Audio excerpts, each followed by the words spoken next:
विनाशिनं नित्यं येनमजमव्ययम् कथं स पुरुषः पार्थ संघातयति हन्तिकम्।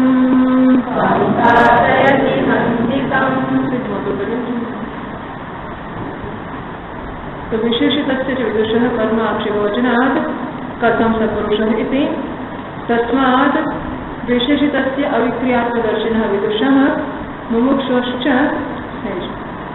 સર્વકર્મસન્યાસી એવો અધિકાર અને આમ વિશેષિતસ્ય એટલે કે જે આ પ્રકારનું જ્ઞાન કે વિશેષણ ધરાવે છે એવો જે મહાત્મા છે વિશેષિતસ્ય વેદાવિનાશનમ ઇત્યાદિના તો વેદાવિનાશનમ નિત્યમ ય એનમ અજમવ્યયમ એનાથી જેની વાત કરવામાં આવી હતી આ પ્રકારનું અવિનાશી અવ્યય અજ એવા આત્માનું જ્ઞાન જે ધરાવે છે એવા જ્ઞાની પુરુષ માટે મુમુક્ષુશ્ચ અને જે મુમુક્ષુ છે એટલે કે આવું જ્ઞાન પ્રાપ્ત કરવાની જેની ઈચ્છા છે આ બંનેને માટે સર્વકર્મ સંન્યાસી એવો અધિકાર બંનેનો બધા જ કર્મના સંન્યાસમાં અધિકાર છે.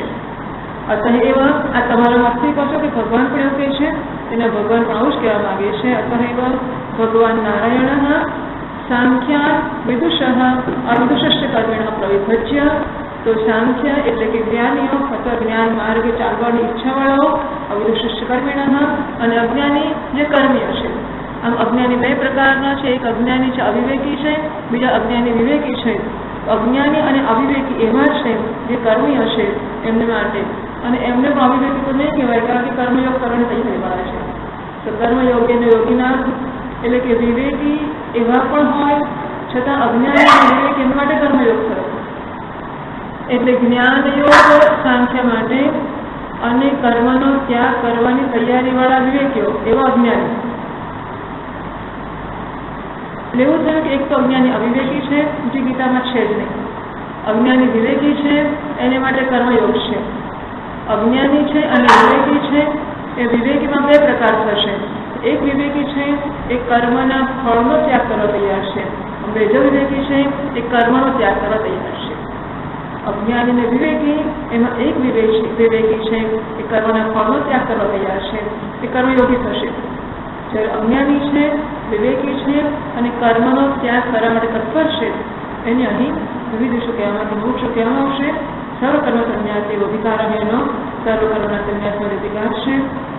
એને ભગવાને પણ તત્વાન ભગવાન નારાયણ સાંખ્યાન વિદુષ અવિદુષ કર્મેણ પ્રવિભજ્ય તો સાંખ્યો જે લોકો જ્ઞાનીઓ છે અને અવિદુષ અજ્ઞાની કર્મીઓ એમનો વિભાગ કરીને દ્વે નિશ્ચય ગ્રાહ્ય હતી બે નિષ્ઠાઓનું ગ્રહણ કરાવે છે. જ્ઞાન યોગી અને સાંખ્યાના કર્મયોગી યોગીના ઇતિ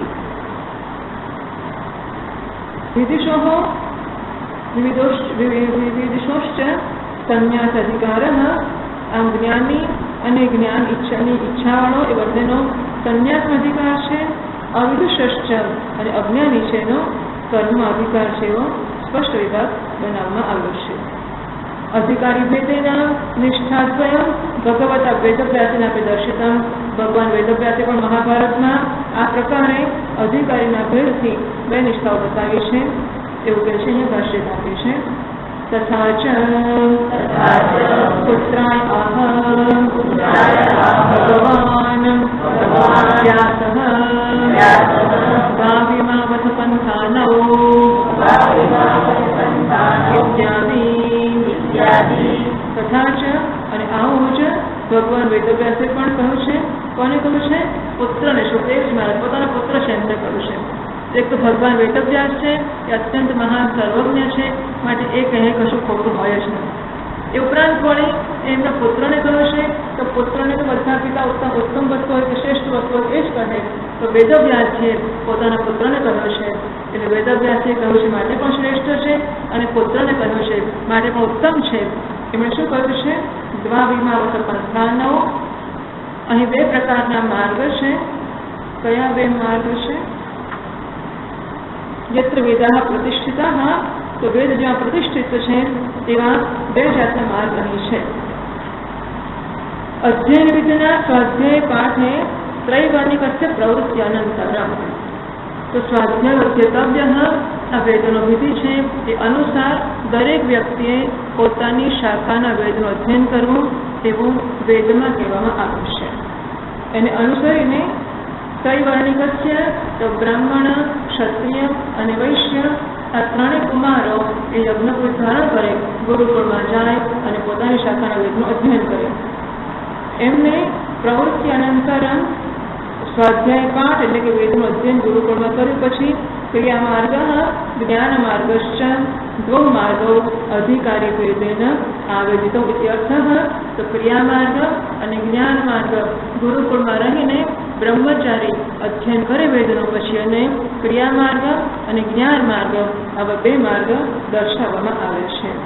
આદિ શબ્દાદ યત્ર વેદા પ્રતિષ્ઠિતા, જેમાં વેદો પ્રતિષ્ઠિત છે એવા બે માર્ગ વેદ વ્યાસે પોતાના પુત્રને કહ્યા છે. ત્યારે ગુજ્યતે ઉક્તયો માર્ગ તુલ્યતામ પરિહર્તો. તો પછી બે માર્ગ છે જ્ઞાન અને કર્મ, તો બંનેમાંથી ગમે તે માર્ગ ગમે તે ગ્રહણ કરી શકે એવી શંકા કરીને કહે છે. ઉદાહરણાંતરમ બીજા આગળ કહે છે ભાષ્યમાં તથા ચ ક્રિયાપથશ્ચ એવ પુરસ્તાદ પશ્ચાદ સંન્યાસશ્ચ. શરૂઆતમાં ક્રિયાનો માર્ગ એટલે જ્ઞાન અને કર્મમાંથી ગ્રહણ શું કરવું તો કે પહેલા ક્રિયાનો માર્ગ ગ્રહણ કરવો અને પછી જ્ઞાનનો માર્ગ ગ્રહણ કરવો એવી સ્પષ્ટતા પણ કરવામાં આવી છે. બુદ્ધિશુદ્ધિ દ્વારા કર્મ તત્ફલયો વૈરાગ્ય ઉદયાત પૂર્વમ કર્માર્ગ વિહિત. તો કર્મ અને એનું ફળ એ બંને પ્રત્યે વૈરાગ્ય હજુ ન જન્મ્યો હોય ત્યારે બુદ્ધિશુદ્ધિ દ્વારા કર્માર્ગ વિહિત. તો બુદ્ધિની શુદ્ધિ કરવા માટે કે અંતઃકરણની શુદ્ધિ કરવા માટે પહેલા તો કર્મના માર્ગનું વિધાન છે, જેમાં કર્મ અને એનું ફળ બંને માટે માણસને આસક્તિ છે. એને કર્મ કરવામાં પણ રસ છે અને કર્મ કરીને કર્મનું ફળ ભોગવવામાં પણ એટલો જ રસ છે. આવું જ્યારે હોય ત્યારે પછી એને માટે કર્મના માર્ગનું વિધાન કરવામાં આવ્યું છે. વિરક્તસ્ય પુનઃ સંન્યાસપૂર્વક જ્ઞાન માર્ગ દર્શિત. પરંતુ જેને કર્મના ફળમાં રસ જ નથી અને ફળમાં રસ નથી તેને કર્મમાં રસ નથી. વિચાર કરો, નાનું છોકરું હોય અને નાના છોકરાનું રમતમાં હોય, બરાબર? નાનું બાળક છે એને રમવાનું બહુ ગમતું હોય, એને ખાવાનું યાદ આવે કે ના આવે? ખાવા બોલાવે એની માં પાછળ દોડે, હા બેટા આટલું મોઢા મૂકી દે, તો પેલું છોકરું તો આમ મોઢું ખોલે ને પછી મોઢામાં તો પાછું દોડ્યું જ છે. તો એને વૈરાગ્ય છે ખાવા માટે, એવું કંઈ શું કહીશું? એટલે વૈરાગ્ય એવી વસ્તુ નથી કે માણસ કેળવી શકે અથવા વૈરાગ્ય જન્મે. જે માણસને બીજી વસ્તુમાં રસ હોય ને, ઊંચી વસ્તુમાં રસ હોય એને નીચી વસ્તુ યાદ જ ના આવે. આપણે ઈચ્છીએ કે આને ખરેખર વૈરાગ્ય કહેવાય. વૈરાગ્ય એટલે એને જ્ઞાનમાં રસ છે, એને આત્માને જાણવામાં રસ છે, એને કર્મફળમાં વૈરાગ્ય છે નહીં, એને કર્મફળમાં રસ જ નથી. એવો વખત કોણ બગાડે? છોકરાને 12મા ધોરણની પરીક્ષા આપવાની છે, તે વખતે ટીવી માટે વૈરાગ્ય હોય ને, એને હોટલમાં જવાનો વૈરાગ્ય હોય, મિત્રોની પાસે જવાનો આ બધાનો વૈરાગ્ય હોય ને. વૈરાગ્યનો પ્રશ્ન જ નથી. એને ભણવામાં એટલો રસ છે કે શું શું છોડવાની કે યાદી બનાવે એટલો વખતે ક્યાંથી બચાવે કે મારે આટલું નહીં જોઈએ એવી યાદી ક્યાં બનાવે? કહ્યું મમ્મી પૂછે ભાખરી ખાય નથી ખાય, રોટલી ખાય નથી ખાય, દાડો ખાવ નથી ખાવ, પેલું ખાવ, અરે કહ્યું નથી કશું નથી ખાવું. એને શું શું નથી ખાવું એટલી યાદીમાં રસ જ નથી. એને એક જ રસ છે મારે વાંચવું છે, તમે જવાનું શું લેશો છે, મારે કશું ખાવા નથી પણ મહેરબાની કરીને તમે જાઓ, મારે વાંચવું છે, બરાબર છે? આપણે આને વૈરાગ્ય કહેવા માંગીએ છીએ. એટલે જે મુમુક્ષુ છે, જેને મોક્ષ પ્રાપ્ત કરવો છે અથવા જે જ્ઞાની છે એવો જે માણસ છે એને કર્મ અને કર્મના ફળ માટે વૈરાગ્ય છે. અર્થાત એના જીવનમાં આ વસ્તુઓ માટેને અવકાશ જ નથી, એને ફુરસદ જ નથી કે એને રસ જ નથી. એટલે વૈરાગ્ય નામની વસ્તુ જો કેળવવી પડતી હોય કે વૈરાગ્ય નામની વસ્તુ માટે જો મહેનત પડતી હોય કે વૈરાગ્ય હોવો જોઈએ એવો નિશ્ચય કરવો પડતો હોય કે શું કરવો હવે? આમ તો મારે બહુ રસ્તે કે પિક્ચર જોવા જવું પણ આ 12મું ધોરણ આવ્યું છે ને એટલે મારાથી જવાતું નથી. ચાલો ત્યારે 12મા ધોરણ માટે વૈરાગ્ય કે એમ તો કંઈ વૈરાગ્ય થતું હશે? આવો વૈરાગ્ય થાય કે શું કરું, 12મું ધોરણ છે, બાકી મારો ચાલ આખો પિક્ચર જોયા કરું, મારો ચાલ આખો હોટલમાં જ જવું અને મારું ચાલે ને તો બેનપણ જોડે બગીચામાં ફર્યા જ કરું. પણ શું કરવું? અને કરનાર લોકો કસ કરે છે અને કહે છે કે બહારનું ગ્રહણ હોય ત્યારે વૈરાગ્ય કેળવવો જોઈએ. આમ આ શાસ્ત્રો કહે છે કે મોક્ષ જોઈતો હોય તો વૈરાગ્ય કેળવવો જોઈએ. બાકી મને કર્મને ફળમાં જોઈએ તો રસ છે અને કર્મમાં જોઈએ તો રસ છે, તો વૈરાગ્ય ક્યાંથી થાય?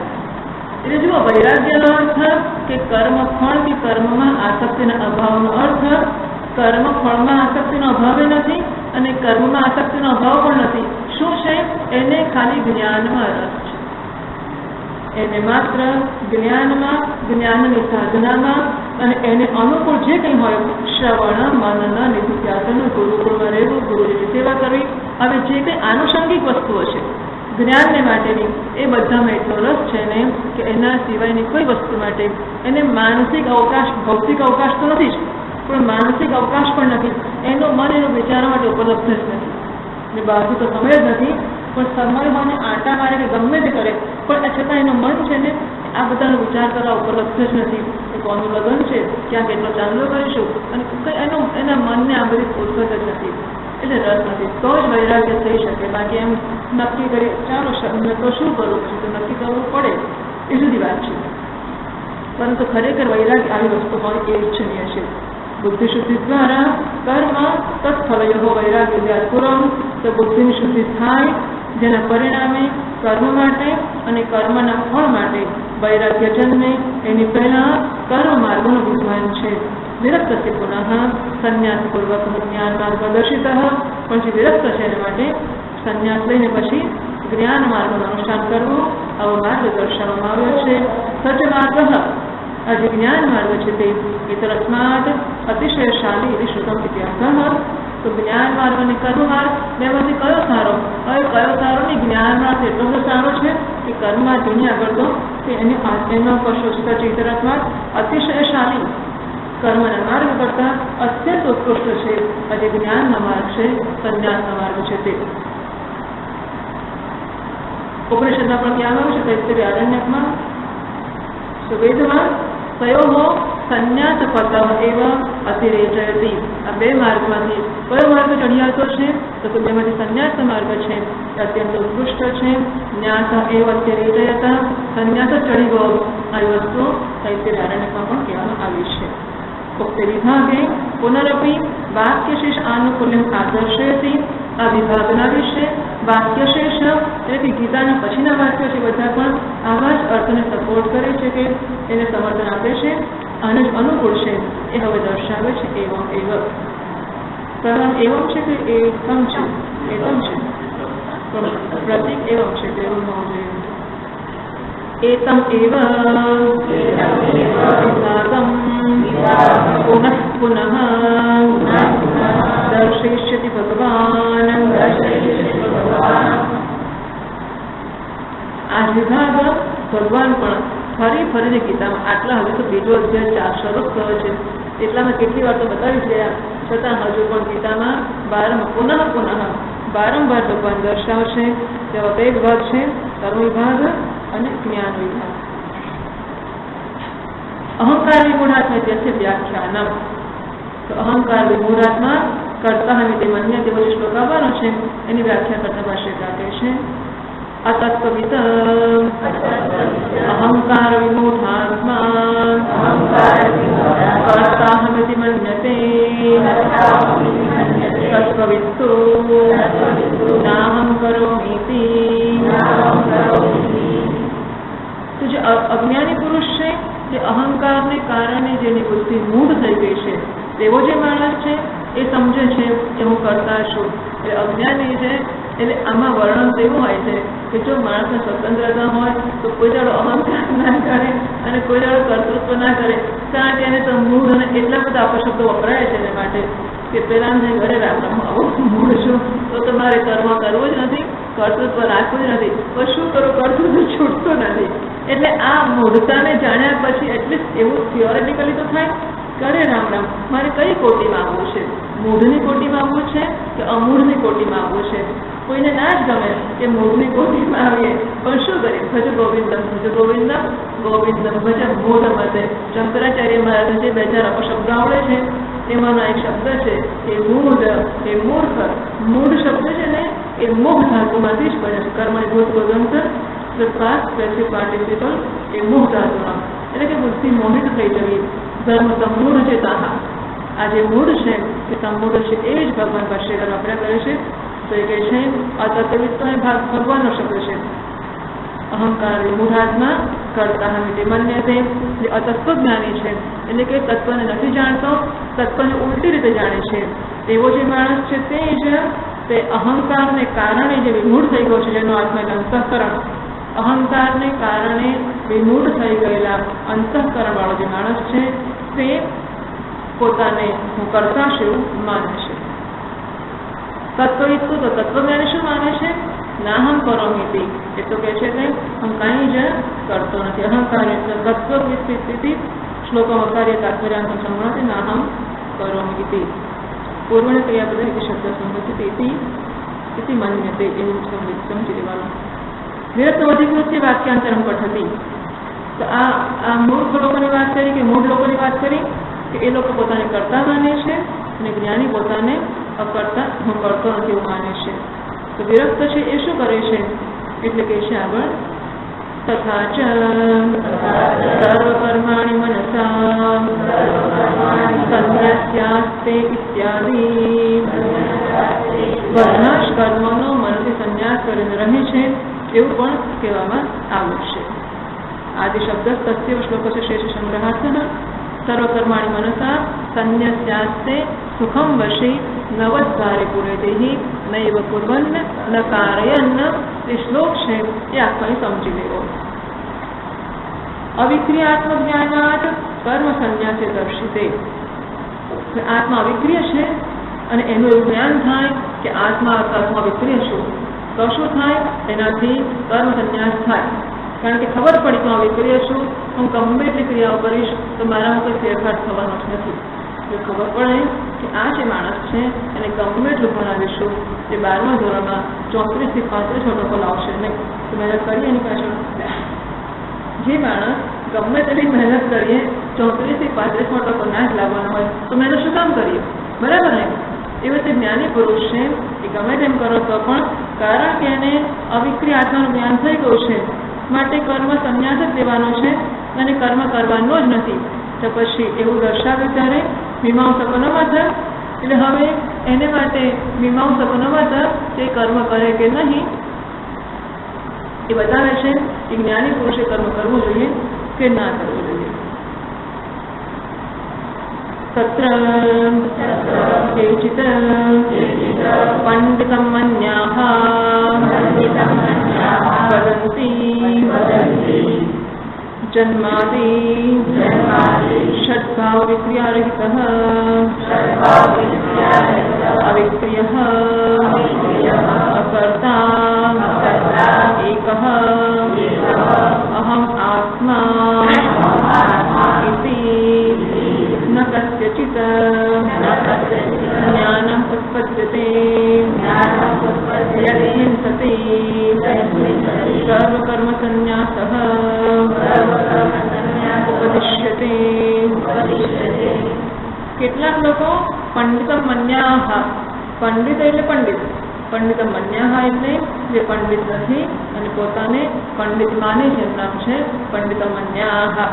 પોતે પંડિત ના હોય, મોટો જાણ પોતે પંડિત ના થઈ ગયો હોય એવું જે પોતાના વિશે માને છે એનું નામ છે પંડિતમ મન્યાહ.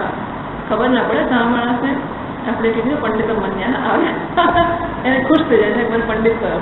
એને ખબર ના પડે મને પંડિત મનને કયો, એટલે જાણે કે પંડિત કયો એટલે કે પંડિત નથી એવું કહ્યું.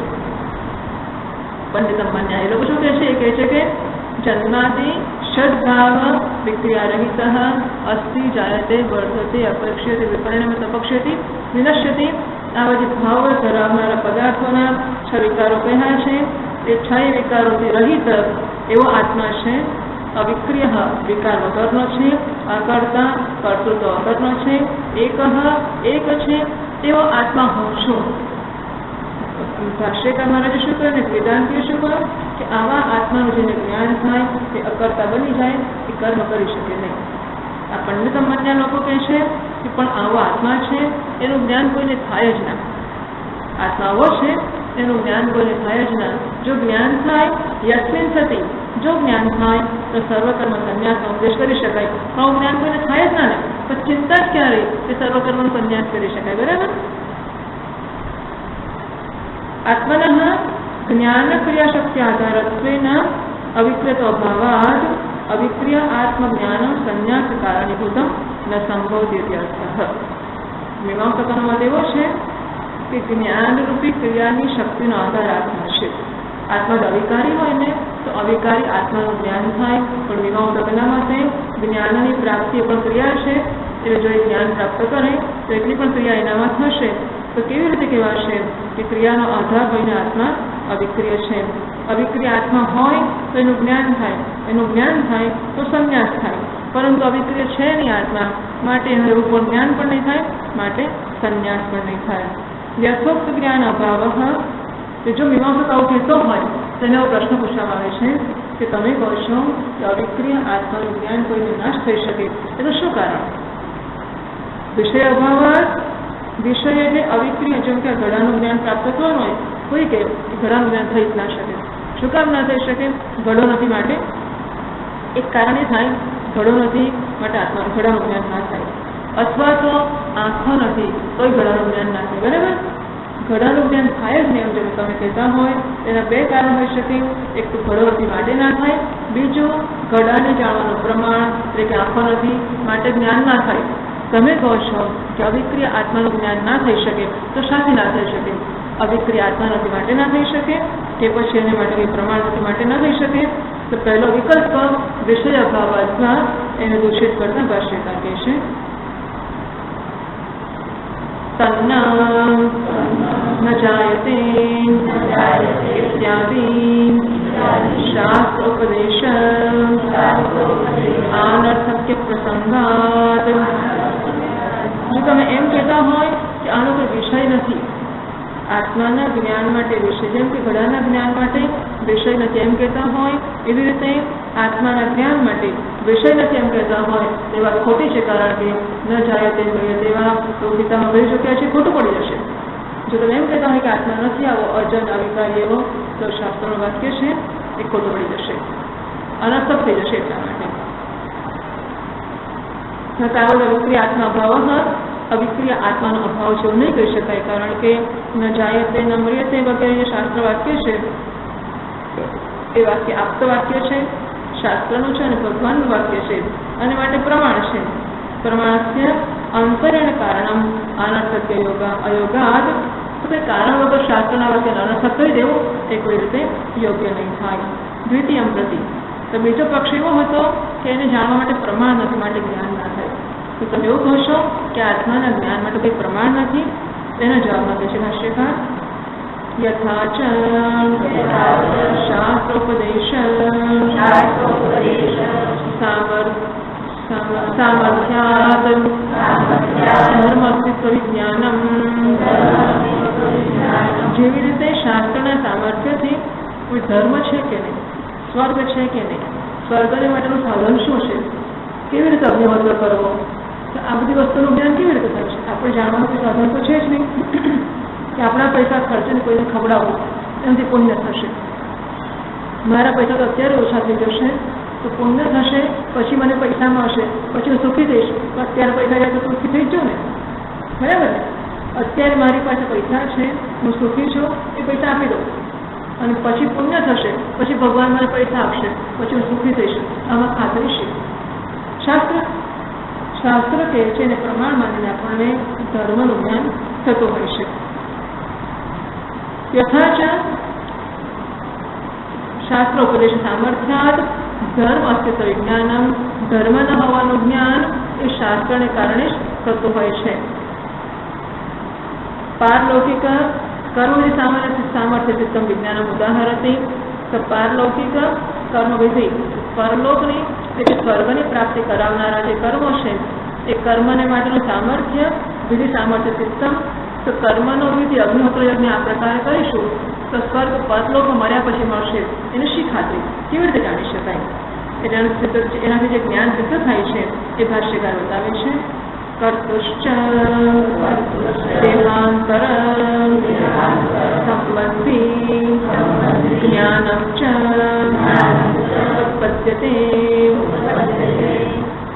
શાસ્ત્રના ઉપદેશના સામર્થ્યથી એક તો ધર્મ છે એવું જ્ઞાન થાય છે, અને બીજું કર્તાને મર્યા પછી સ્વર્ગ મળે છે, એટલે કે બીજા દેહની સાથે આ કર્તાનો સંબંધ થાય છે, એનું જ્ઞાન પણ શાસ્ત્રથી જ થાય છે. કેવી રીતે ખબર પડી કે મારે સ્વર્ગ મળશે? મને અત્યારે યજ્ઞ કરું, આટલું ધન ખર્ચો, આટલી મહેનત કરું, આટલો બધું માળા ખાઓ અને મારે યજ્ઞ મળીને સ્વર્ગ મળશે? કોણે કહ્યું? શાસ્ત્રએ કહ્યું. તો શાસ્ત્રના કહેવાથી આપણને ધર્મનું પણ જ્ઞાન થાય છે, શાસ્ત્રના કહેવાથી બીજા દેહ સાથેનો સંબંધ છે એનું પણ જ્ઞાન થાય છે. જેવી રીતે કર્મકાંડાત અજ્ઞાતે ધર્માદો વિજ્ઞાનોત્પત્તિવત, કર્મકાંડની મદદથી વેદના બે વિભાગ છે, કર્મ વિભાગ અને જ્ઞાન વિભાગ. તો કર્મ વિભાગની મદદથી માણસને કર્મનું જ્ઞાન થાય છે, ધર્મનું જ્ઞાન થાય છે. કયો હતો ધર્મ? અજ્ઞાતે. જે ધર્મ અત્યાર સુધી શાસ્ત્રની મદદ વગર અજ્ઞાત હતો તે ધર્મનું શાસ્ત્રના કહેવાથી જ્ઞાન થાય છે. તેવી રીતે જ્ઞાનકાંડાત અજ્ઞાતે બ્રહ્માત્માની વિજ્ઞાન ઉત્પત્તિ અવિરુદ્ધા, ધર્મને જાણવાનું કોઈ સાધન નહોતું અને શાસ્ત્રના કહેવાથી ધર્મનું જ્ઞાન થઈ ગયું. તો એવી જ રીતે બ્રહ્મ અને આત્માના ઐક્યને જાણવાનું કોઈ સાધન નહોતું અને શાસ્ત્રોએ કહ્યું તો એનાથી બ્રહ્માત્મા ઐક્યનું જ્ઞાન થઈ ગયું. તેમાં ખોટો શું છે? વિરોધ શું છે? પ્રમાણ વિશેષાત, શાસ્ત્ર જેવી રીતે ધર્મનું જ્ઞાન કરાવવા માટે પ્રમાણ છે, કર્મ વિભાગ એવી રીતે જ્ઞાન વિભાગ છે જે આત્માનું જ્ઞાન કરાવવા માટે પ્રમાણ છે. તથા ભાષ્ય કહે છે તથા શાસ્ત્રાત તસ્યૈવ આત્મનઃ અવિક્રિયત્વ અકર્તૃત્વ એકત્વાદિ વિજ્ઞાનમ તસ્માत् નોત્પદ્યતે ઇતિ પ્રષ્ટવ્યાહાતે. જેવી રીતે કર્મ વિભાગથી ધર્મનું જ્ઞાન થાય અને કર્તા દેહાંતર સંબંધી જેવું જ્ઞાન થાય, તો પછી તેવી જ રીતે શાસ્ત્રથી તે જ આત્માનું અવિક્રિય છે એવું, અકર્તા છે એવું, એક છે એવું વિજ્ઞાન શા માટે ન જન્મે? તેથી પ્રષ્ટવ્યાહાતે આ મીમાંસક મહાશયો છે એમને આ પ્રશ્ન પૂછવો જોઈએ. તે સુધી આ પ્રષ્ટવ્યાહ એમને આ પ્રશ્ન પૂછવામાં આવવો જોઈએ કે જો તમારા શાસ્ત્રથી, શાસ્ત્ર પ્રમાણ છે માટે શાસ્ત્રથી ધર્મનું જ્ઞાન થઈ શકે અને મર્યા પછી બીજા શરીર સાથેના સંબંધનું જ્ઞાન થઈ શકે, તો એ જ શાસ્ત્રથી એ પ્રમાણ છે માટે બ્રહ્માત્માના ઐક્યનું જ્ઞાન શા માટે ના થઈ શકવું જોઈએ? હવે જેનો જવાબ આપણા ભાષ્યકાર કહે છે આત્મનશ્ચ શ્રુત્યા મનોગોચરત્વ નિરાશાત ન આત્મજ્ઞાન સાધનો અસ્તિ વિશંકતે. પ્રશ્ન એવો છે કે આત્મા મનોગોચર નથી, મનનો વિષય નથી, એટલે આત્માના જ્ઞાન માટે કોઈ સાધન નથી ને, એટલા માટે આત્માનું જ્ઞાન ના થાય એવો જો કહો તો ભાષ્ય કહે છે કરણ અગોચરત્વાત. જો એમ કહો કે કોઈ સાધનથી આત્માનું જ્ઞાન થઈ શકતું નથી માટે આત્માનું જ્ઞાન થતું નથી એવું જો કહો તો શ્રુતિ આશ્રિત પરિહરતી, શ્રુતિના આધારે આ શંકાનો નિરાશ કરતા ભાષ્ય કહે છે મનસા એવ અનુદ્રષ્ટવ્યમ શ્રુતે. તો ના એવું નથી કે આત્માને જાણવાનું કોઈ સાધન નથી માટે આત્માનું જ્ઞાન થતું નથી, કારણ કે શ્રુતિ પોતે કહે છે મનસા એવ અનુદ્રષ્ટવ્યમ, આત્માનું જ્ઞાન મન વડે જ પ્રાપ્ત કરવું જોઈએ એવું શ્રુતિ કહે છે, માટે આત્માના જ્ઞાનનું સાધન નથી તેવું કેવું તદ્દન ખોટું છે. તત્વમસ્યાદિ વાક્યોત્સુ મનોવૃત્ત્યા એવ, તત્વમસી વગેરે મહાવાક્યનો ઉપદેશ જ્યારે મહાત્મા કરે છે ત્યારે એ વાક્યથી જન્મતી મનોવૃત્ત્યા એવ, એ મનોવૃત્તિ જન્મે એ વૃત્તિથી જ શાસ્ત્ર આચાર્ય ઉપદેશ અનુસૃત્ય, શાસ્ત્રને અનુસાર આચાર્યનો ઉપદેશ થતો હોય એને અનુસરીને દ્રષ્ટવ્યમ તત્વનું એ બ્રહ્માત્માના ઐક્યનું દર્શન કરવું જોઈએ. એટલે શ્રૂયતે આવું શ્રુતિમાં પ્રતિપાદિત કરવામાં આવ્યું છે. સ્વરૂપેણ સત્પ્રકાશમાં તો બ્રહ્માત્મ વસ્તુ, આમ તો બ્રહ્માત્મ વસ્તુ છે એ સ્વરૂપથી સપ્રકાશ છે, છતાં પણ વાક્ય બુદ્ધિ અભિવ્યક્ત, વાક્ય એટલે કે મહાવાક્યથી જન્મતી, તત્વમસીના ઉપદેશ જન્મતી અહમ બ્રહ્માત્મી આવી જે વૃત્તિ છે એ વૃત્તિમાં જ અભિવ્યક્ત થાય ત્યારે એનું દર્શન થઈ શકે છે. આથી મનોગોચરત્વોપચારાત અસિદ્ધમ એટલે કે વાક્યથી જન્મથી મહાવાક્યની વૃત્તિ છે. તત્વમસી મહાવાક્યનો ઉચ્ચાર ગુરુજીના મુખથી કરવામાં આવે એના દ્વારા અહમ બ્રહ્માસ્મિ એવી જે વૃત્તિ જન્મે છે તે વૃત્તિમાં બ્રહ્મનું જ્ઞાન થઈ શકે છે.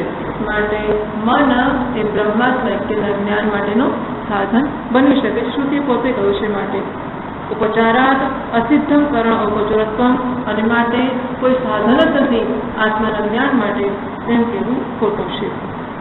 કથમ કરી બ્રહ્માત્મન મનો વિશે તો નિષેધ શ્રુતિ.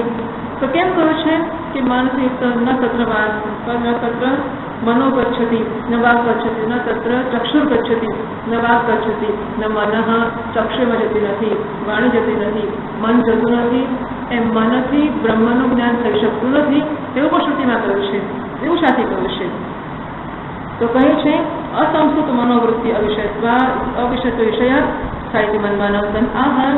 તો એટલા માટે જે સંસ્કૃત સંસ્કારવાળું મન હોય તો દર્શન કરી શકે છે, પણ સંસ્કાર વગરનું મન હોય તો દર્શન કરી શકતું નથી. એટલે મન જ બ્રહ્મના સાધનનું દર્શનનું કારણ છે, પરંતુ સંસ્કૃત મન છે એ દર્શન કરવાનું સાધન બની શકે છે. અસંસ્કૃત મન છે એ સાધન બની શકતું નથી એવું માનીને ભાષ્યકાર કહે છે શાસ્ત્ર આચાર્ય ઉપદેશ જનિત શમદમાદી સંસ્કૃતમ મનઃ આત્મદર્શને કરણમ. શાસ્ત્ર અને આચાર્યના ઉપદેશથી જન્મતા શમ દમ પરમ પ્રતીક્ષા વગેરેના સંસ્કાર જે મન ધરાવે છે એ મન આત્મદર્શન માટે કારણ બને છે, સાધન બને છે. વાત સાચી કે મન વડે આત્માનું દર્શન થઈ શકતું નથી, કે મન આત્માને પહોંચી શકતું નથી. મન આત્માને પોતાના ચિંતનનો કે દર્શનનો વિષય બનાવી શકતું નથી. પરંતુ તે કયો મન છે જે મનમાં શાસ્ત્રના ઉપદેશ આચાર્ય દ્વારા કરવામાં આવ્યો હોય, એના સંસ્કાર જન્મ્યા નથી, એનામાં શમ દમ પરમ પ્રતીક્ષા વગેરે સાધન સંપત્તિ પ્રાપ્ત થઈ નથી, પરંતુ ઉપદેશનું વારંવાર શ્રવણ કરવાને કારણે જે મનમાં વિવેક વૈરાગ્ય સમાધિ સંપત્તિ વગેરે ગુણો પ્રાપ્ત થયા છે એ મન જરૂર આત્માનું દર્શન કરી શકે છે. સત્યપી શ્રુત્યાદો તદ અનુગ્રાહક અભાવાત અસ્માકમ અવિક્રિયાત્મજ્ઞાનમ ઉત્પત્તિમર્હતિ આશંક્ય આહ. ભલે શ્રુતિ તો કે છે પરંતુ એનો અનુગ્રાહક નથી કોઈ, એટલા માટે આ અવિક્રિય આત્માનું જ્ઞાન ઉત્પન્ન થઈ શકતું નથી તેવી શંકા કરીને કહે છે. તથા ચ તદધિગમાય અનુમાને આગમે ચ સતી જ્ઞાનમ ઉત્પદ્યતે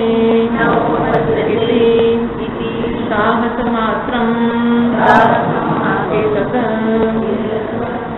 અને આમ આત્માના જ્ઞાન માટે અનુમાન પણ છે અને આગમ એટલે કે શાસ્ત્ર પણ છે.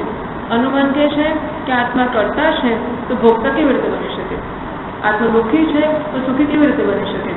એટલે કે આત્મા કરતા હોય તો ભોગતા, એટલે કે કશુંક જે સ્વરૂપ હોય નહીં સ્વભાવો ભાવના વ્યાવર્તિત ઔષ્ણ્યવદ્રવે છે, જે સ્વભાવ હોય એ ક્યારેય બદલાતો નથી. જો આત્મા કરતા છે એવું નક્કી જ હોય તો આત્મા ભોગતા ના બની શકતો હોય. આત્મા જો સુખી જ હોય તો દુઃખી ના બની શકતો હોય. તમે કહો છો કે આત્મા દુઃખી છે અને સ્વર્ગમાં જે સુખી બનશે, પણ આત્મા દુઃખી સુખી કેવી રીતે બને? એટલે કે આત્માનો સ્વભાવ દુઃખી થવાનો હોત કે દુઃખી હોવાનો હોત તો સુખી ના બની શક્યો હોત, પરંતુ તમે માનો છો કે સ્વર્ગમાં જઈને આત્માને સુખી બનાવી શકાશે. એનો અર્થ કે દુઃખી હોવું એ આત્માનો સ્વભાવ નથી. આત્મા જો કરતા હોય તો ભોગતા ના બની શકે, પરંતુ ફળ ભોગવો છે સ્વર્ગમાં લઈને, એનો અર્થ કે કર્તૃત્વનો સ્વભાવ નથી. આમ અનુમાનથી પણ સિદ્ધ કરી શકાય છે કે આત્મા કરતા ભોગતા સુખી દુઃખી વગેરે ધર્મથી રહિતનો છે. અને શાસ્ત્ર પણ કહે છે ન જાય તે પ્રિય તેવા. આમ અનુમાન અને શાસ્ત્ર બંને આપણને આત્માના સ્વરૂપનો નિશ્ચય કરવાને માટે અનુગ્રાહક પ્રમાણ છે. તો શાસ્ત્રને આત્માના જ્ઞાન માટેનું મૂળ પ્રમાણ માનવામાં નથી આવતું. આત્માનું જ્ઞાન તો દરેકને છે જ, એટલે આત્માનું જ્ઞાન શાસ્ત્રથી થાય છે એવું નથી. આત્માનું જ્ઞાન હું છું એ મને છે જ. શાસ્ત્ર શું કરે છે? શાસ્ત્ર આત્માના સ્વરૂપની ઓળખાણ કરાવે છે. આત્મા હું છું અને હું ભાસું છું એ મને ખબર જ છે. શાસ્ત્ર ખાલી આત્મા આનંદ સ્વરૂપ છે એવું સિદ્ધ કરવાને માટેની યુક્તિ કે તર્ક આપે છે. તો શાસ્ત્રને આપણે સપોર્ટિંગ લોજિક કહીએ છીએ. It is not a proving logic, it is a supporting logic. એટલે આને આપણને સમજાવવાનો પ્રયત્ન કરે છે કે આવી રીતે થઈ શકે ખરું, પણ શાસ્ત્ર ના કે માટે આત્મા નથી, અથવા શાસ્ત્ર ના કે માટે આત્મા આનંદ સ્વરૂપ નથી, એવું નથી. આત્મા છે અને આત્મા આનંદ સ્વરૂપ જ છે. શાસ્ત્ર ના કહેતો પણ કે શાસ્ત્ર કહેતો પણ, શાસ્ત્ર માત્ર આપણને એને સમર્થન કરનારું તર્ક એટલું સમજાવે છે. એટલે કે આપણા મગજમાં કેવી રીતે ઉતારવું, આપણા જે વિરુદ્ધ અનુભવો છે તે આત્માના આનંદ સ્વરૂપ કરતા વિરુદ્ધના છે. આપણા અનુભવોને આપણે એને નકારી શકીએ, નિષેધ કરી શકીએ અને શાસ્ત્રના વાક્યને સ્વીકારી શકીએ, એ પ્રકારના તર્ક શાસ્ત્ર સમજાવે છે. શાસ્ત્ર provide a supporting logic, not a proving logic.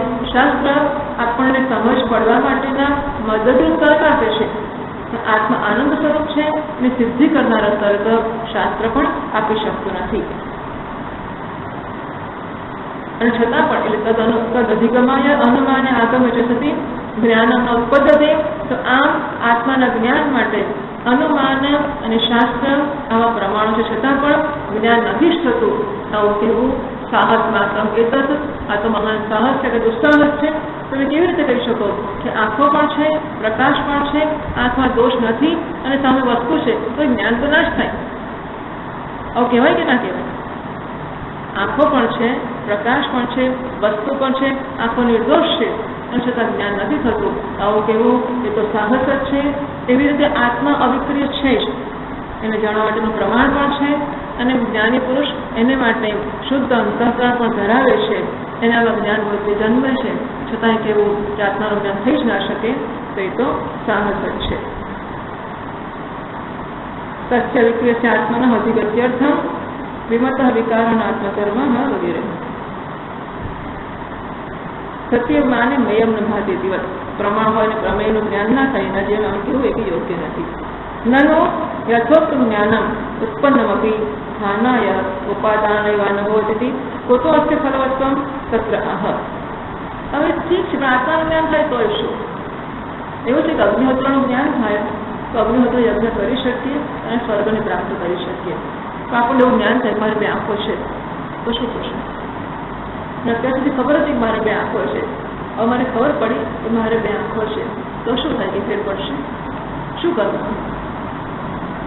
મારે બે કાન છે, હા મારે નાકે છે, એ મારે તો જીભ પણ છે, તો મને તો ખબર જ નહીં.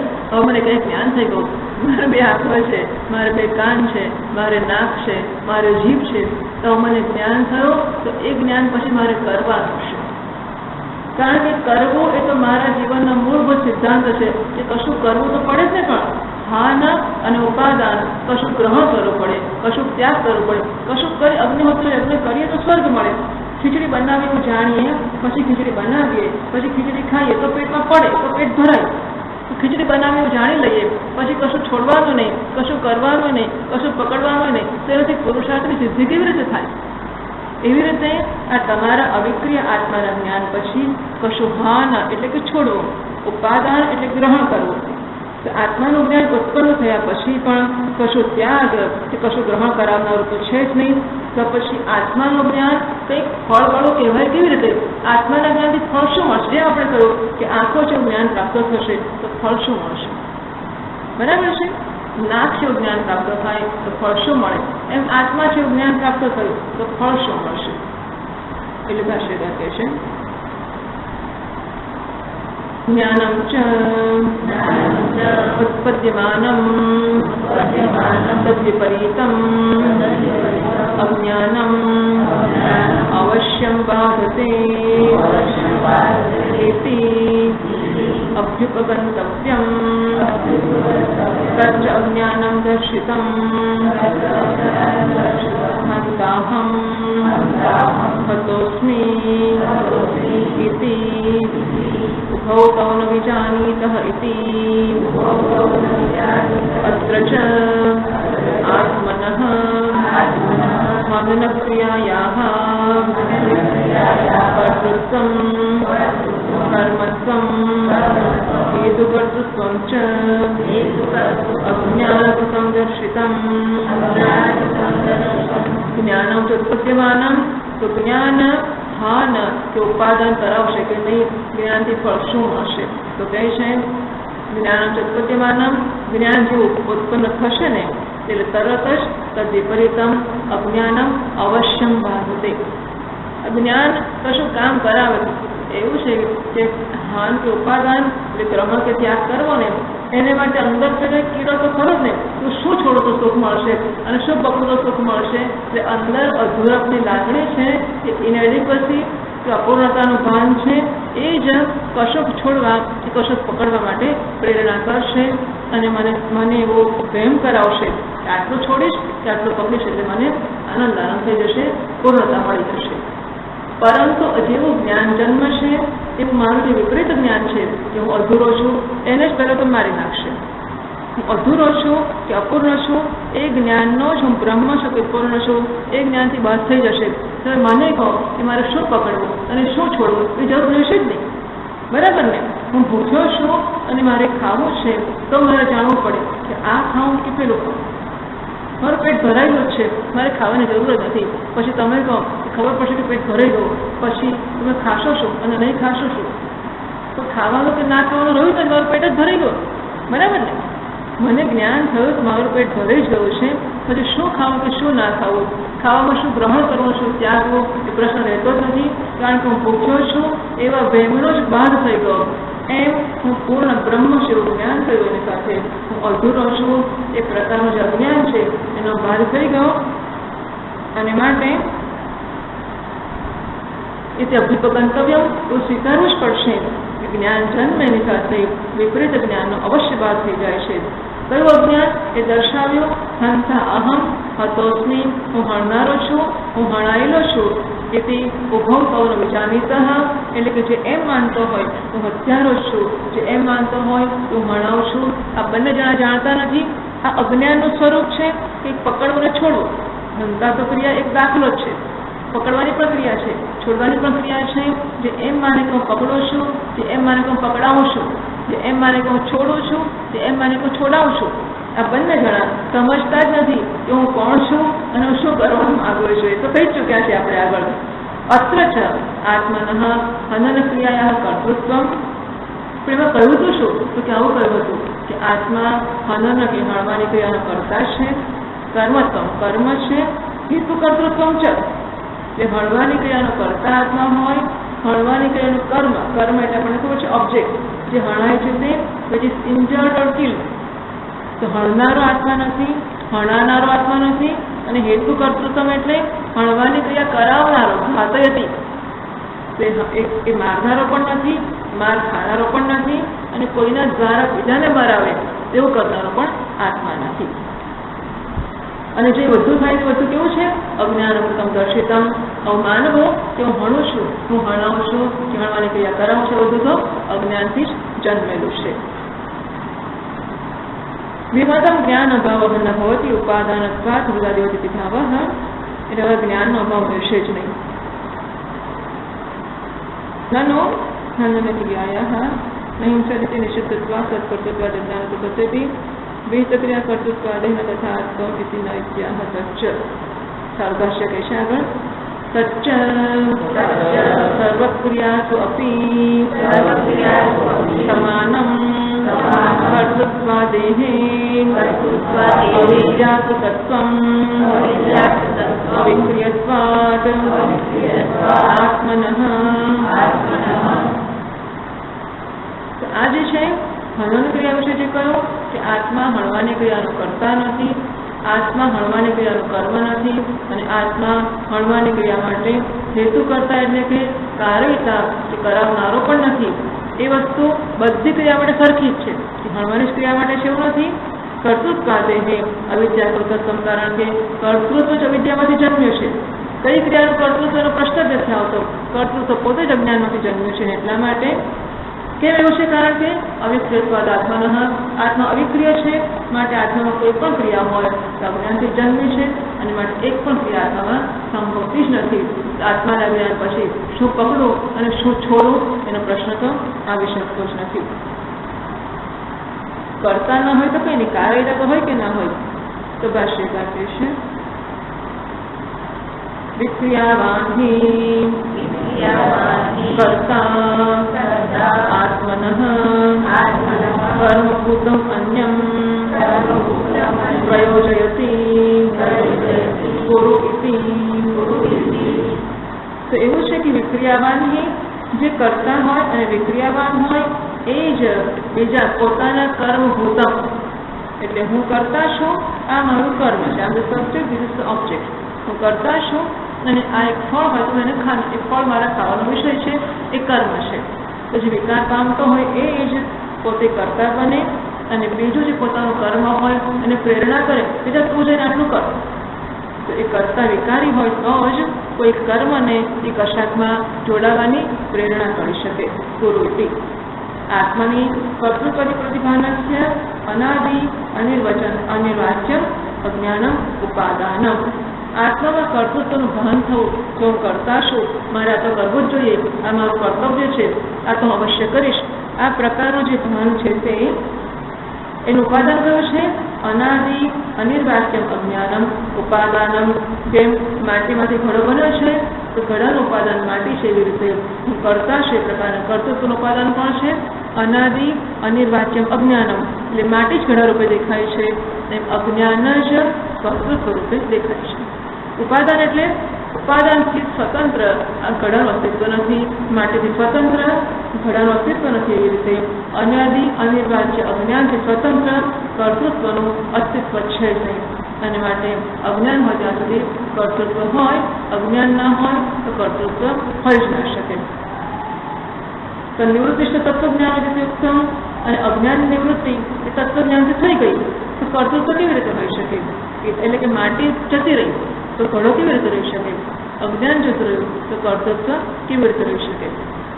ઇદાનીમ કર્તૃત્વ કાર્યતત્વયોઃ અવિદ્યાકૃતત્વે ભગવતઃ અનુમતિં દર્શયતિ. તો કર્તૃત્વ અને કાર્યતૃત્વ આ બંને અજ્ઞાનમાંથી જન્મેલા છે એવું ભગવાન સંમત છે ખરું? તો કે હા, ભગવાનની અનુમતિ છે, એ ભાષ્યકાર કહે છે. તદેતત અવિશેષેણ વિદુષઃ સર્વક્રિયાસુ કર્તૃત્વં હેતુકર્તૃત્વં ચ પ્રતિષેધતિ ભગવાન વિદુષઃ કર્મ અધિકાર અભાવ પ્રદર્શનાર્થમ વેદા વિનાશિનમ કથમ સ પુરુષઃ ઇત્યાદિના. આ વસ્તુ અવિશેષણ વિદુષઃ સર્વક્રિયાસુ કોઈ પણ પ્રકારના તફાવત કે ફેરફાર વગર બધી જ ક્રિયાઓ માટે ભગવાન કર્તૃત્વ હેતુ કર્તૃત્વ છે. કર્તૃત્વ અને કાર્યતૃત્વ, કરવાપણું અને કરાવવાપણું, બધી જ ક્રિયાઓને માટે પ્રતિષેધ ભગવાન પોતે પ્રતિષેધ કરે છે. કેવી રીતે? વિદુષઃ કર્મ અધિકાર અભાવ પ્રદર્શનાર્થ. શેના માટે ભગવાન આવું કરે છે? કે કહે છે કે આત્મા કરતા પણ નથી અને કાર્યતા પણ નથી. શેના માટે આવું કરે છે? ભગવાનને આત્મામાં રસ નથી, ભગવાનને જ્ઞાનીમાં રસ છે. જ્ઞાની પુરુષ સર્વકર્મનો સંન્યાસ કરે અને સર્વકર્મના સંન્યાસ દ્વારા વિજ્ઞાનની પ્રાપ્તિ કરે અને જ્ઞાન દ્વારા મોક્ષની પ્રાપ્તિ કરે, એમાં જ ભગવાનને રસ છે. માટે કહે છે વિદુષઃ કર્મ અધિકાર અભાવ પ્રદર્શનાર્થમ. જ્ઞાની પુરુષને કોઈ કર્મનો અધિકાર નથી એ બતાવવાને માટે ભગવાને કહ્યું વેદા વિનાશનમ નિત્યમ કથમ સ પુરુષો કાર્થ ઇત્યાદિના. તો ભગવાન કહે છે કે જે આત્માનું જ્ઞાન આ પ્રકારે ધરાવે છે એ કેવી રીતે કર્મ કરી શકે અને કેવી રીતે કરાવી શકે. વિદુષઃ યદિ કર્મ અધિકાર અભાવ ભગવતઃ અધિમતઃ તસ્ય જીવતઃ પુત્ર અધિકારસ્ય પૃચ્છતિ. જ્ઞાની પુરુષ જ્ઞાન થયા જીવે ખરો કે ના જીવે? જ્ઞાની પુરુષ જ્ઞાન થયા પછી જીવે ખરો કે ના જીવે? જીવે ખરો તો કરે શું પછી? પ્રશ્ન એ છે કે જ્ઞાની પુરુષ જ્ઞાન થયા પછી જીવતો હોય, કર્મ અધિકાર તો રહ્યો જ નહીં એનો, તો કરે શું એ? અને ત્યાં તો જીવતો જ ના હોવો જોઈએ. પછી જો જીવતો ના હોય તો જે પરંપરા ચાલે છે બધા જ્ઞાનીઓ જોઈને પછી ગુરુ શિષ્ય પરંપરા છે. જ્ઞાની પુરુષ જેવું જ્ઞાન થયું એવો મરી ગયો તો થાય છે. તો શિક્ષક કોણ હોય? પછી ગુરુ હોય પણ અજ્ઞાની જોવો જોઈએ, એનો ગુરુ અજ્ઞાની જોવો જોઈએ, એનો ગુરુ અજ્ઞાની. તો પછી અજ્ઞાનની પરંપરા છે કે જ્ઞાનની પરંપરા છે? એટલે જ્ઞાની પુરુષ જીવે છે એટલું તો માનવું પડશે. એ કરશે શું? કર્મ નહીં કરે તેનો અધિકાર ક્યાં છે? એટલે પૂછે છે. પુનઃ વિદુષ અધિકાર આ જ્ઞાનીનો અધિકાર હવે શેમાં રહ્યો? કર્મ. કારણ કે માણસો કર્મને એટલા બધા વરેલા હોય. આ તો મીમાંસકની ચર્ચા ચાલે છે. એટલે હવે કર્મ જડાહા, કર્મની બાબત આ જડ છે અને કર્મ કરતા કરતા જડ થઈ ગયા છે. જે માણસ જે વસ્તુ જોડે વ્યવહાર કરે એના સંસ્કાર પડે જ. હથોડા અને લોઢા જોડે વાત કરે, જે હંમેશા હથોડા જ ચોખ્ખો કરતો હોય એ પોતે હથોડાની બહુ થઈ જ જાય. જે માણસ જેની જોડે રહે, જે પ્રકારનો વ્યવહાર કરે એ પેલા બળદની જોડે હસતો હોય ને બળદ, તો બળદની ભાષામાં ને બળદની રીતે આપણે કોઈ અનાદર માટે નથી કહેતા, આપણને ખેડૂતો માટે બધા માટે આદર છે એવી કઈ વાત નથી. પણ સામાન્ય રીતે જડ વસ્તુ જોડે વ્યવહાર બહુ ચાલતો હોય તો માણસમાં થોડી જડતા આવતી જાય. ચેતન સાથે વ્યવહાર ચાલતો હોય ચેતનતા આવે. મહાપુરુષો સાથે વ્યવહાર ચાલતો હોય મહાપુરુષના લક્ષણ આવે. એટલે દારૂડિયા જોડે વ્યવહાર ચાલતો હોય તો દારૂડિયાના લક્ષણ આવે. જેની જોડે વ્યવહાર ચાલતો હોય ને એને લક્ષણ આવતા જ હોય છે. તો પછી આ કર્મ કરવાનો અધિકાર ના હોય. કારણ કે માણસ સમજે કે કર્મ તો કરવું જ પડે, એટલે પછી કર્મ નહીં કરે તો અધિકાર શેમાં છે એનો? તો પછી જ્ઞાન નિષ્ઠા યુક્તમ કે નહોતું કર્યું આગળ, તેનો અધિકાર જ્ઞાનમાં છે એ યાદ કરાવતા કહે છે. એતદુક્તમ પૂર્વમ એવ જ્ઞાનયોગેન સાંખ્યાનામ ઇતિ. અમે કહ્યું હતું ને આગળ કે સાંખ્યો છે એનો અધિકાર જ્ઞાન યોગમાં છે. એટલે હવે અમે કર્મ નહીં કરવાનું, પણ તમે બધા કર્મ કરીએ એ બેઠા બેઠા ખાધા જ કરો એને કરવાનું છે. આવું થતું હોય છે ઘણી વાર. ત્યાં સાધકો એટલે આશ્રમમાં કેટલાક લોકો સાધકો હોય અને કેટલાક લોકો કામ કરતા કે અમારે કામ જ કરતો કરો અને પેલો તો બેઠા બેઠા ભણ્યા જ કરો નાખો કરો. એવું કેવું ભણવાનું અઘરું છે, જરૂર નથી. એટલે ટૂંકમાં આમ આવું લાગતું હોય કે અધિકાર શેમાં છે? તેનો અધિકાર જ્ઞાનમાં છે અને જ્ઞાન પ્રાપ્તિનો પ્રયત્ન મોટી સાધના છે. ઘણું ખરું તો કર્મ કરવા કરતા કર્મ ના કરવામાં વધારે શ્રમ હોય છે. ઘણું ખરું એ વાત છે ને, ઘણું ખરું કર્મ કરવા કરતા કર્મ ના કરવામાં વધારે શ્રમ હોય. બેઠા બેઠા કરવાનું શું? આખો દિવસ બેસી જ રહેવાનું. સવારે શું કરવું? બેસી રહેવાનું. બપોરે શું કરવાનું? બેસી રહેવાનું. સાંજે શું કરવું? બેસી રહેવાનું. રાત્રે બેસી રહેવાનું. બસ રાત્રે બેસી જ રહેવાનું. હવે આવું કંઈ ચાલતું હશે? એટલે માણસને કર્મ ન કરવામાં ઘણો શ્રમ પડતો હોય છે. એટલે પૂછે તો મારે કરવાનું શું? કે મારો અધિકાર ક્યાં? કે તારો અધિકાર કરી જ્ઞાન, બસ તારે બીજું કશું નહીં કરવાનું. તદંગભૂતે કર્મ સર્વ કરવા બીજો પણ અધિકાર છે એનો. શેમાં? તદંગભૂતે સર્વ કર્મ સંન્યાસે છે કસ્ય અધિકાર હશે ત્યાં કે માત્ર જ્ઞાનમાં જ નહીં બધા કર્મના સંન્યાસમાં પણ લેતાને થોડું વધારે આપ્યું. બસ ખાલી જ્ઞાનમાં જ અધિકાર કે ના કશું કરવું જ છે તો તને કરવાનો અધિકાર આપે. શું કરવાનો? સર્વ કર્મનો સંન્યાસ કરવાનો, એમાંય તારો અધિકાર છે. ભાષ્ય છે તથા ચ સર્વકર્મ સંન્યાસમ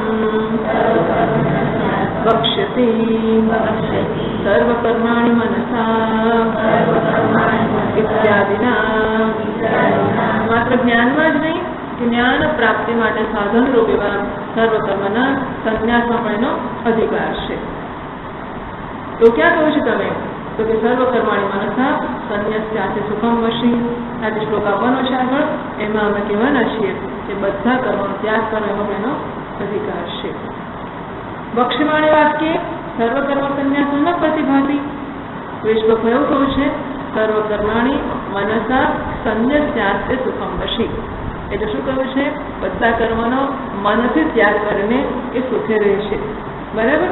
મનથી ત્યાગ કરીને એવું કહ્યું છે. એનો કેવો થયો કે માણસ કર્મનો ત્યાગ કરવો, બાકીના તો કરવા ને, પણ વાણીથી બોલાય, હાથ પગથી હાથથી પકડાય, પગથી ચલાય, બીજા કર્મ તો થાય ને. મનસા સંન્યાસ એવું કહ્યું છે. એટલે કે મનથી જે કરતા હોય એ મનના કર્મનો ત્યાગ કરવો, બાકીના કર્મો ચાલુ રાખવા. તો એ જે શ્લોક છે એમાં તો સર્વકર્મનો સંન્યાસ નથી જણાતો. માનસાનામેવ કર્મણામ વિશેષણ વશાદ ત્યાગ અવગમા જે શંકરદેવ ત્યાં તો માનસા કર્યું છે, એટલે કે માનસ કર્મનો જ ત્યાગ કર્યો છે એવું અમને લાગે છે. શંકા કરે છે ભાષ્યમાં. નનો મનસા ઇતિ વચનાદ ન વાચિકાનામ કાયિકાનામ ચ સંન્યાસઃ ઇતિ ચેત. તો તો મનસા એવું કહ્યું છે, એનો અર્થ એવો થાય કે મનના જ કર્મનો ત્યાગ કરવો, પરંતુ વાચિકા એટલે વાણિજ્ય થતા કર્મો અને કાયિકાના શરીરથી થતા કર્મો એનો સંન્યાસ તો નહીં જ કરવાનો. એટલા તો રખાય કે ના રખાય? સ્થિતિ છે. જો તમને એવી શંકા હોય તો બીજી કઈ વિશેષાંતર ભાષ્ય દોષાયતી તો શ્લોકનો બાકીનો જે ભાગ છે એના આધારે આ શંકાને દૂષિત કરતા કહેશે સર્વકર્માણી વિશેષિતત્વાદ. એના સર્વકર્માણી મનસા કયું છે પણ સર્વકર્માણી સંન્યાસ કયું છે. એટલા માટે સર્વકર્માણીમાં મનસ એટલે માનસ કર્મની સાથે વાચિક અને કાયિક કર્મ પણ સમજી લેવાના. એવું નહીં પણ સર્વકર્માણી કહ્યું છે ને ત્યાં બધા કર્મ એટલે બધાનો અર્થ કાયિક વાચિક અને માનસ એવો નહીં કરવાનો. તો કેવો કરવાનો? આવો કરવાનો કે મનના બધા કર્મો. બરાબર? સર્વકર્માણી મનસ એવું કહ્યું છે ત્યાં બધા કર્મમાં બધા એટલે બધા કાયાના વાચાના મનને એવો નહીં અર્થ કરવાનો. એવો જ કરવાનો કે બધા માનસ કર્મનો ત્યાગ કરવાનો. એવું સમજ્યા તમે? એટલે ભાષ્યમાં કહેશે માનસાનામ એવ સર્વકર્મણામ ઇતિ ચેત. જો તમને એવી શંકા હોય કે બધા માનસ કર્મનો ત્યાગ કરવાનો એવું સર્વકર્મમાં કહ્યું છે તો નીચે કહેશે સર્વાત્મના મનોવ્યાપાર ત્યાગે. એટલે જો આ બધી વસ્તુઓ આપણે કહ્યું એમ કે ઘણી પ્રેક્ટિકલ છે. કારણ કે માણસ સમજે ને કે હું છોડું શું છોડું, બધું છોડું, કામ શરીરનું ને મનનું ને વાણીનું ને એવું બધું. એ કેવી રીતે હાઉ ડઝ ઇટ વર્ક? કેવી રીતે પ્રેક્ટિકલ બની શકે? એટલે એ બિચારો ગંભીર માણસ છે અને વિચાર કરે કે છોડું તો છોડું શું કે ચાલો મનના બધા છોડું પણ શરીરના તો રાખવા પડે, વાણીના તો રાખવા પડે. એટલે મનના બધાય કર્મ છોડો. તો પછી મનના કર્મ છોડે તો તું કાયિક કર્મ કરીશ, શરીરથી કર્મ કરીશ, એમાં મનથી વિચાર કરવો પડશે કે નહીં કરવો પડે? વાણીથી બોલીશ તો એમાં મનના વ્યાપારની જરૂર પડશે કે નહીં પડે? જો તું મનના બધા કર્મનો ત્યાગ કરી જ દઈશ તો પછી તારાથી કાયિક અને વાચિક કર્મ પણ કેવી રીતે થશે? તું જેમ જ માનતો હોય કે બધા માનસ કર્મનો ત્યાગ કરી દો અને કાયિક અને વાચિક કર્મ કરો, પણ ખરેખર પ્રામાણિકપણે જો તું બધા જ માનસ કર્મનો ત્યાગ કરીશ તો આપોઆપ તારાથી વાચિક અને કાયિક કર્મ પણ ત્યાગ થઈ જ જશે. કારણ કે સર્વાત્મના મનોવ્યાપાર ત્યાગે મનના વ્યાપારનો પૂરેપૂરો ત્યાગ કરી દેવામાં આવે તો વ્યાપારાંતરણ અનુપત્તે બીજા વ્યાપારો એટલે બીજી પ્રવૃત્તિઓ એટલે કે કાયિક અને વાચિક પ્રવૃત્તિઓનો પણ ત્યાગ થઈ જ જશે. માટે સર્વકર્મ સંન્યાસ સિદ્ધ્યથી અને આમ સર્વકર્મ સંન્યાસ સિદ્ધ થઈ જ જશે એમ શંકાને દૂર કરતા કહેશે ના મનોવ્યાપાર પૂર્વકત્વાદ કાય વ્યાપારાણામ મનોવ્યાપાર અભાવે તદ અનુપત્તેઃ. તમારી વાત ખોટી છે કે બધા માનસ કર્મનો ત્યાગ કરવો. કારણ કે મનોવ્યાપાર પૂર્વકત્વાદ કાય વ્યાપારાણામ વાણી અને કાયના બધા જ વ્યાપાર કે બધી પ્રવૃત્તિઓ એ મનના વ્યાપાર પૂર્વકની જ છે. પહેલા મનમાં વિચાર થાય પછી જ વાણી બોલે, મનમાં વિચાર થાય પછી શરીર કર્મ કરે અને માટે મનોવ્યાપાર અભાવ પત્તે મનનો બધો વ્યાપાર બંધ થઈ જશે તો કાયા અને વાણીનો વ્યાપાર પણ આપોઆપ બંધ થઈ જશે. આને શેષોપી કર્મ સંન્યાસ સંકોચાદ ન બાધાદિ વ્યાપાર અનુપત્તિ શંકતે. માનસ કર્મમાં પણ જો આપણે સંન્યાસનો સંકોચ કરીએ કે વ્યાપાર બાધાદિ વ્યાપાર અનુપત્તિ, જો માનસ કર્મમાં એનો સંન્યાસનો સંકોચ કરી લઈએ તો પછી સંકોચને આટલામાં જ લાગુ પાડીએ, માનસમાં જ લાગુ પાડીએ તો ન બાધાદિ વ્યાપાર અનુપત્તિ એવી શંકા કરવાની કહ્યું છે ભાષ્યમાં. શાસ્ત્રીયાણામ વાક્કાય કર્મણામ કારણાની માનસાની વર્જયિત્વા અન્યાની સર્વકર્માણી મનસા સંન્યસેત ચેત. શાસ્ત્રીય જે કર્મો છે વાણી કાયા અને વાક કાયા કર્મણા જે વાણી અને કાય થતા કર્મો છે એના કારણરૂપ જે માનસ કર્મો છે એને છોડીને બાકીના બધાનો મનથી સંન્યાસ કરવો. એમણે શું કહ્યું કે મનોવ્યાપાર નહીં હોય તો વાણીથી, કાયાથી અને મનથી એક નહીં થાય કર્મ. તો કે છે મનોવ્યાપારનો ત્યાગ કેટલો કરવો કે મનોવ્યાપાર છે એ માનસ કર્મ કરવા માટે જરૂર ન હોય એટલાનો ત્યાગ કરવો, પણ કાયિક કર્મ કરવા માટે જે મનોવ્યાપારની જરૂર પડે અને બાચિક કર્મ કરવા માટે જે મનોવ્યાપારની જરૂર પડે એ તો રાખવો. બરાબર.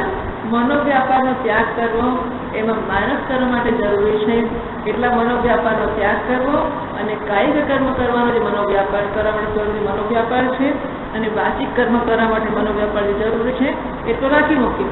એટલે મનોવ્યાપારનો પણ સંકોચ કરીએ કે આટલો જ મનોવ્યાપાર ના કરવો અને આટલો કરવો. તો શું જે શંકરાચાર્યએ કહ્યું શાસ્ત્રીયાણામ વાર્તાય કર્મણા, શાસ્ત્રીય વાણી અને કાર્ય કર્મો છે એના કારણરૂપ માનસ કર્મો છે એને છોડીને બાકીના બધા કર્મો છે એનો મનથી સંન્યાસ કરીને એથી છે અન્યાની એટલે અશાસ્ત્રીય વાક્કાય કર્મ કારણાની અશાસ્ત્રીયાની માનસાની તાને તે સર્વાણી કર્માણી. એટલે શાસ્ત્રીય કર્મો રાખવા અને અશાસ્ત્રીય કર્મો છોડવા. એવું જો રાખીએ સર્વકર્મ તો શું થાય એવો અર્થ આપણે કર્યો. અન્યાની સર્વકર્મની મનસા સમજે લખે છે માધવે દુષ્યતી. તેનો જવાબ આપતા ભાષ્ય રહેશે નૈવ કુર્વન્ન કારયન્ન વિશેષણાત સર્વકર્માણિ મનસા સંન્યસ્યાસ્તે સુખમ વશી નવદ્વારે પૂરેતેહિ નૈવ કુર્વન્ન ન કારયન્ન. એવું કહ્યું છે કે કશું કરતો પણ નથી અને કશું કરાવતો પણ નથી. નહીં વિવેક બુદ્ધ્યા સર્વાણી કર્માણી અશાસ્ત્રીયાણી સંન્યાસ તિષ્ઠતિ ઉત્તમ. તો બધા અશાસ્ત્રીય કર્મોનો વિવેક બુદ્ધિથી ત્યાગ કરીને સંન્યાસ કરે છે તેવું કેવું યોગ્ય નથી.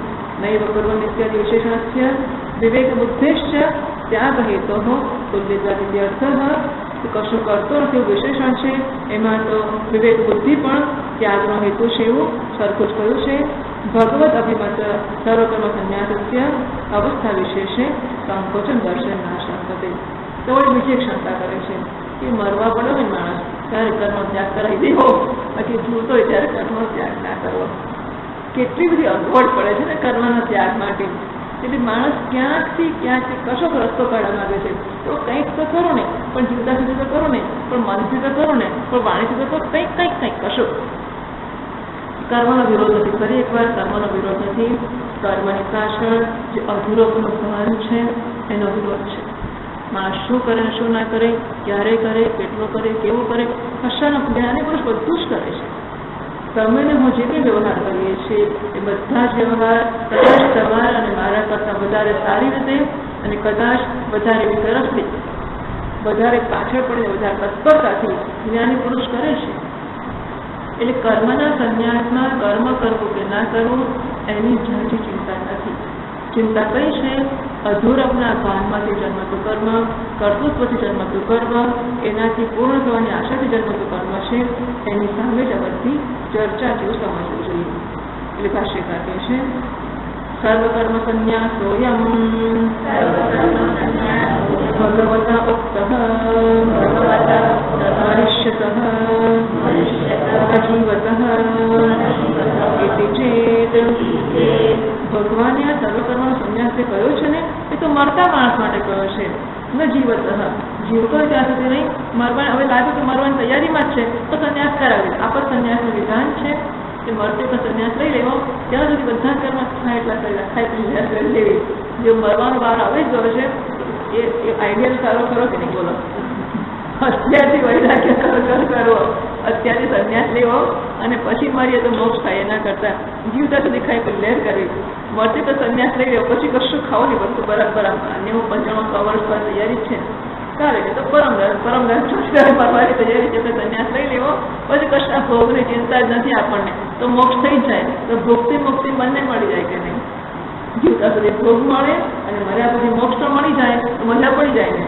એટલા માટે ભગવતા ઉક્ત સંન્યાસ અયમ સર્વકર્મ સંન્યાસ મરિષ્યત. સર્વકર્મનો સંન્યાસ જે ભગવાને કર્યો છે ને એ મરવા પડેલા માણસ માટે છે, ન જીવત એ જીવતા માણસ માટે નથી. ચેત ભવિષ્યમાં હોય તો શું? એટલે કહે છે संन्यासः जीवत अवस्थायाम् एव विवक्षते इत्यत्र लिंगम दर्शयन् उत्तरम आह। तो जीवता माणस माटे संन्यास कहेवामां आवे छे, मरवा पड़ेला माटे नहीं, तो सिद्ध करवा माटे અહીં લિંગ આપવામાં આવે છે। ભાષ્યકાર કહે છે नवद्वारे पुरे देहि आस्ते विशेषण अनुपत्तेः।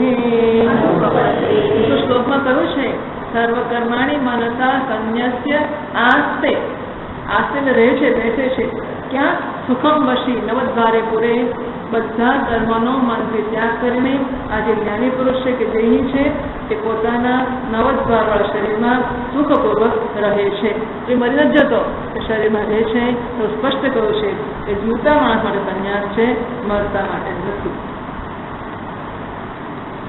હા, આગળ છે નહીં સર્વકર્મ સંન્યાસેન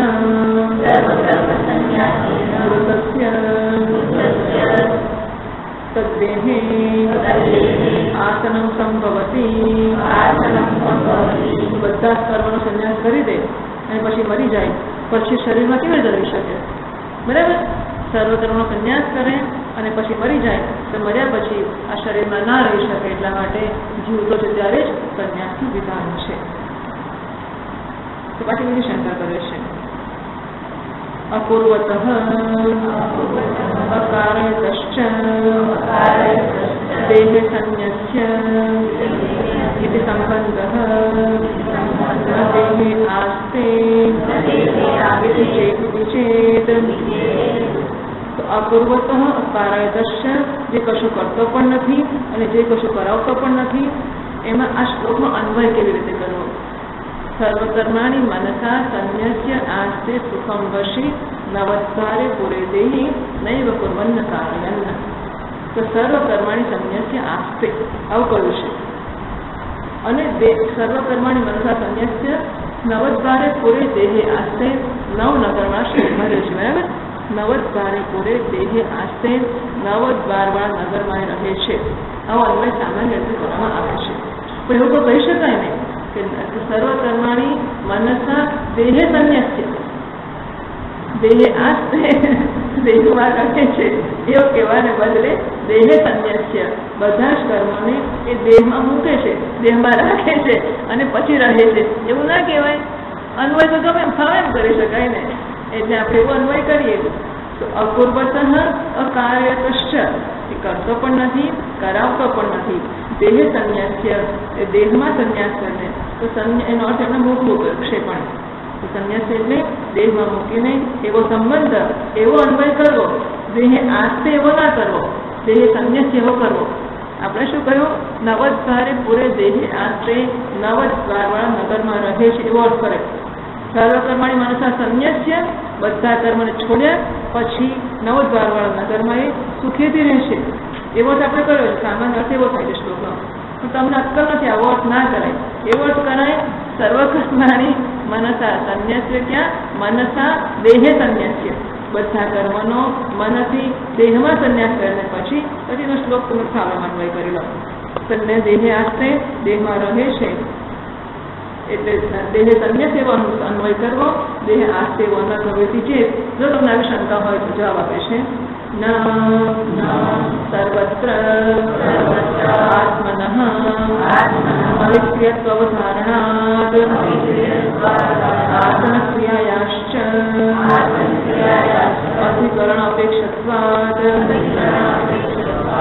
अनपेक्षत्वाच्च संन्यासस्य तस्मात् संपूर्वस्तु न्यासशब्दः त्यागार्थः निक्षेपार्थः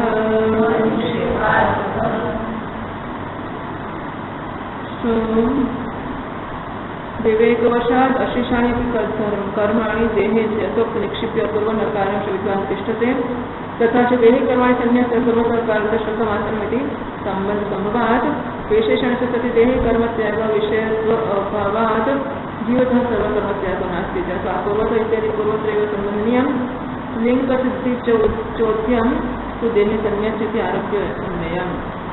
आत्मनः सर्वत्र अविक्रियत्व निर्धारणात् आत्मा विक्रिय છે નિર્ધારણ થઈ ગયો છે માટે દેહ સંબંધ અંતરેણ કર્તૃત્વ કાર્યત્વ પ્રાપ્તે હે દેહ સાથે સંબંધ વગર એનામાં કર્તૃત્વ અને કાર્યત્વ બંને પ્રાપ્ત ન થઈ શકે માટે અપ્રાપ્ત પ્રતિષેધ પ્રસંગ પરિહારાર્થમ અસ્વદોપકરણ સંબંધ સ્વાધ્યાય સમાધત્તે અને માટે બીજે અપ્રાપ્ત પ્રતિષેધ